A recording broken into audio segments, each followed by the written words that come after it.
Like most of you, in preparation for a big trip such as Iceland, we do a lot of research. We look at YouTube videos, we read books, look at articles. All those things are helpful, but there are a handful of things I really wish I would have known ahead of time, and I want to share those with you in this video. These are in no specific order, and some are more impactful than others, but I hope you stick around until the end. And if you like this video, please comment, like, subscribe, and share. So the first point is that Google time is not relevant. There were many hikes that we did that were forecasted at, say, 30 minutes, which ended up being more than an hour, hour and a half. I mean, obviously we did stop and take pictures and enjoy the scenery, but I hiked with my 21-year-old son, and both of us are quite fit, and so the time allotted oftentimes expanded well beyond what we had planned for, which derailed some of the other things we had intended to do later on in the afternoon. So keep that in mind. We stuck primarily to the ring road, although we did have one F-road adventure planned, but keep in mind that many parts of the ring road, particularly in the north and western section, at least on our trip, were under construction. We'd be driving along and all of a sudden there would be no road. There'd be huge piles of rock, sand, and debris. And we were very fortunate to have a all-wheel drive car, although the clearance wasn't great. It was definitely necessary in some areas, particularly after a rain. We found ourselves sliding down the side of a road in a bit of a mudslide, if you will. So very happy to have the car that we did. Originally had planned to have a different manual transmission in this upgrade for about 18 bucks a day. Actually worked out just fine. The fun stuff oftentimes is off the beaten path. You're going to get dirty, you're going to get muddy, and just prepare for that. They do try to sell you windshield insurance. That's sort of up to you at your own discretion. I elected not to get it. He did threaten me with significant replacement costs, and I know that a lot of times the rearview mirror or other sensors are integrated into the windshield, which makes it horrifically expensive to replace. So we did pick up a rock chip like the second to last day when it was on a paved road of all places. Plenty of times we found ourselves on a dirt road with a speeding car approaching us, and we would just simply pull over and try to get to the side to minimize any impact from the flying rocks and debris. Be careful of cheap cars with cheap little tires. We saw a lot of small cars that were attempting to go places that they probably shouldn't have gone. The tires, just take a look and just be realistic about what you can bite off versus chew in reality. The sleeping situation, if you've been to Europe, this is nothing new for you, but for my son, it was a little bit peculiar for him that there was no sheet. There was just a coverette or duvet or whatever you want to call it. That was it. So oftentimes at night it was a bit chilly, and we would sleep with sweatpants on or sweatshirts. So just keep that in mind for planning purposes. We did snag a blanket off the overnight flight from the airplane, and that was very handy, along with the memory foam pillow that Delta provided, which was oftentimes there was just a thin little pillow. He called it basically a Kleenex to sleep on, and so the extra pillow from the aircraft was super helpful. One thing that I had never seen anywhere, video, books, or otherwise, are bugs. Some of the parts of Iceland that we went to, particularly in the south coast, there are lots of midgets. I think they're called mytans. And these things are annoying and they bite. My son actually had a bit of an allergic reaction on his face. We did a hike up towards a waterfall and a sulfur spring, and got bit up substantially. So invest in the little cheap little head nets. We saw people with those and we're so jealous that we didn't have one. Duty-free is, in fact, your friend. If you consume alcohol, take time and go downstairs in the airport. We made the mistake after an overnight flight of just walking right into the duty-free, loading up our cart and going to check out, and then she said, "Oh, you don't have a departing flight. You got to go downstairs and start over." So we did. But anyways, we got a couple bottles of some things. Wish we'd have gotten a little bit more. Alcohol is extremely expensive in Iceland, and keep in mind that there are significant government restrictions on it. You've probably come across that before, but the alcohol content is often lower. Some of the beers are 2.25%, which essentially is yellow water in my opinion. I live on the West Coast. We have tons of microbrews here, and are, I guess, a little bit picky about our brews, if you will. So if you don't mind something that's a little bit bland and watered down, you'll be totally fine. But for contextual purposes, a beer in most of the restaurants that we went to was around $10 to $12 US after doing the conversion from Krona. Did go to a microbrew in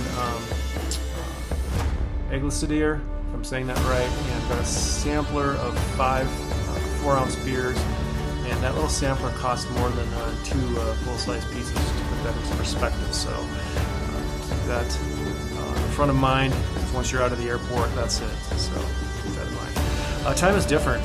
Oftentimes found ourselves hoping to get some food or some groceries in the morning, and many of the bonus grocery stores that we approached did not open until 10 or 11 o'clock in the morning. So found ourselves going hungry, ended up losing, not a bad thing, but losing about 5 pounds over the course of about 8 days due to, just say, lack of food at times. Cash in general, you maybe have come across this before, but it's not necessary. I did get some cash at the airport because I was getting a tattoo and they wanted a cash payment up front. That was the only scenario where I needed cash. Everything else was card related. I did help somebody get gas because they were traveling from Singapore and they did not have a PIN for their credit card. They were there for 2 weeks and they were 3 days in and she was struggling to get gas for her vehicle. So I took her Corona and I used my card to fill her tank. So that's definitely mandatory. Make sure that you have PIN cards for any credit cards you intend to use. Spontaneous wetness is by far the rule.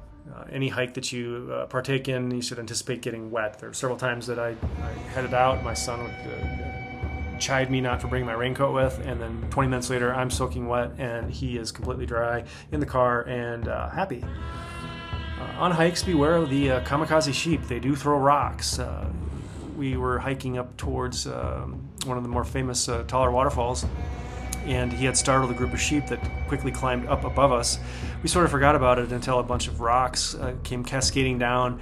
One of them, about the size of a bowling ball, nearly struck me in the leg, and I was totally oblivious to it. I was busy looking at the scenery and taking some video, and it was his quick attention to the falling rocks that saved me from a trip to a medical facility in Iceland.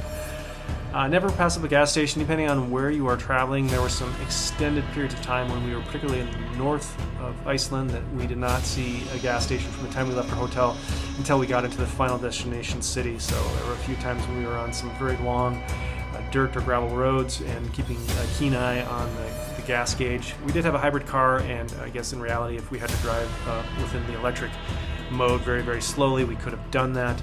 But just fill up when you can. The gas pumps there are a little bit different. You prepay, you use your PIN for the most part. You select the amount that you think you're going to fill up.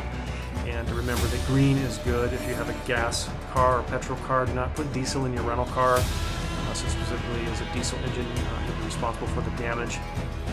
And don't stop on the side of the road. This is published everywhere, but people still do it. I nearly took off the driver's door. He pulled over on a road which is not even pulling over the shoulder, literally, but the stripe was there and it dropped off about 20 feet. So he just stopped and opened his car door. I came by at 90 kilometers in the fog, and fortunately nobody was oncoming, and swerved aggressively to avoid ripping his door off. Keep your lights on at all times. It's just a common thing in Iceland, whether it's sunny or not. It's just fog is spontaneous and unpredictable, as is the rain and the wind, and it definitely helps out quite a bit.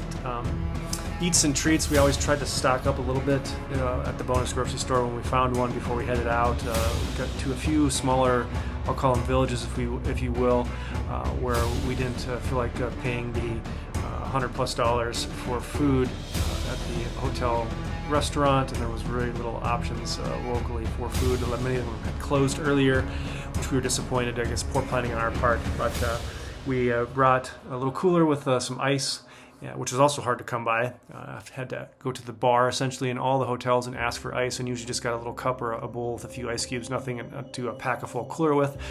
There were no ice machines at any of the hotels that we stayed at, big and small, throughout the entire time we spent on the continent. The final point, one of the final points here, is double check spellings. There are many similar spellings that may be off by just a different emphasis or asterisk or one letter different. There was one day that I punched in the address on the GPS on the car. It looked reasonable. We started going. I fell asleep, woke up an hour later, had no idea where we were, pulled over and realized that in fact there were two cities with nearly identical spelling of the name. One was 4 hours away. The one we were supposed to go to was actually 20 minutes away, but now after the screw up added another hour and a half to our day, which resulted in not being able to do one of the more important fun hikes that we had intended to prior to departing on our trip. Roundabouts are different in Iceland. The inside car has the right of way, so some of them in the larger areas are two-laned, and don't be surprised if the person on the inside radius of the curve will cut in front of you and exit the roundabout abruptly, so pay attention. The final point, and this may not be unique to Iceland, but if you're checking in late, your room may be changed. We had reserved specifically a type of room with 2 beds, and when we checked in late, it was around 8:30 at night, a tour bus had come and they'd given away our room, and we found ourselves essentially with just 1 bed to share. So I mean, not a deal breaker, but after spending 7 days together, it was nice to have a little bit of space to stretch out. And I hope you found that helpful. That's just a few of the things that I would have liked to have known ahead of time.